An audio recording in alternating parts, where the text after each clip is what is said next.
put yourself in that sort of mentoring role and Mhm. and mentoring another female leader.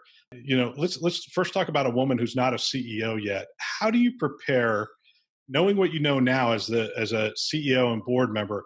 How do you prepare yourself when you're not, as you're progressing through your career, so that you're ready to take that type of role?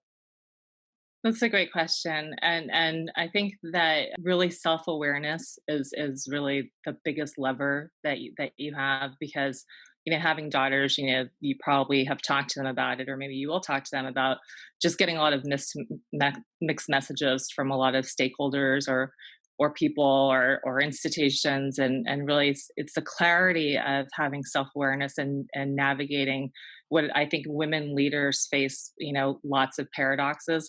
And at some point I got to a point in this journey, and I was very fortunate. Like I said, I brought in the biggest investor to the company. He's also my mentor, but and we could talk about him a lot. His name is Wim Rolance, a great leader. He's got 34 other CEOs in Silicon Valley that he's mentored, and so has seen a lot of movies, mentored a lot of people, and the thing about innovation is that innovation does not discriminate, and so that's why he is then very open to mentoring lots of different people, not just the classic prototype.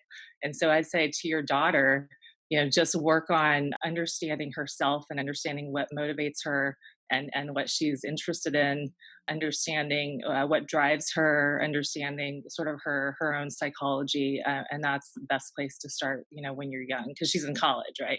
Yeah, I mean, innovation doesn't discriminate is such a one of the phrases I've been saying an awful lot to people is write your own story.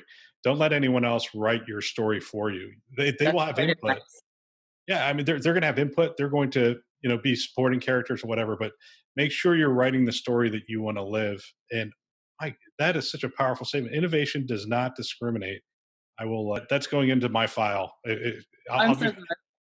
Well, to I'll, credit Wim Rolance, but yeah, yeah, thank you. Will Yeah. do. All right. Well, all right, so we're talking about a woman who is not a CEO yet. Let's talk about a woman who's getting ready for their first CEO role. So they've had a successful career. They've been identified as somebody who can run a company, and somebody's saying, "All right, it's your turn to step into the role."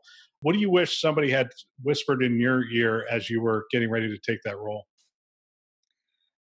I would just recommend that they listen to their own voice and try to have empathy for people's reactions to your choices. And so what I've learned in this journey is that much of the time, if there's a negative reaction, it really has nothing at all to do with me. And it has more to do with the person, potentially their insecurities. Maybe they had some sort of past big success and some sort of past technology. And now they're having, trouble sort of renewing some kind of success. And so I think one big message I wanted to get out today, especially with the pandemic, is that there's a huge resurgence of bullying just everywhere. And we see it all the time on social media and videos and everything. And so the one thing that really took me by surprise, it was really hard, and that made me a better person, was just dealing with the bullies that came out, and just be prepared for that. And I actually wrote a resource for that I'll direct you to, because it went viral. It was, I think, the title of it was the Toxic Jerk Meeting Guide, and it's all based on research on and so I'm all about using evidence to continually improve, evaluate yourself, make sure that kind of your side of the street is clean, but then also just recognizing when things have nothing to do with you, which happens a lot, especially now. Yeah. It's interesting.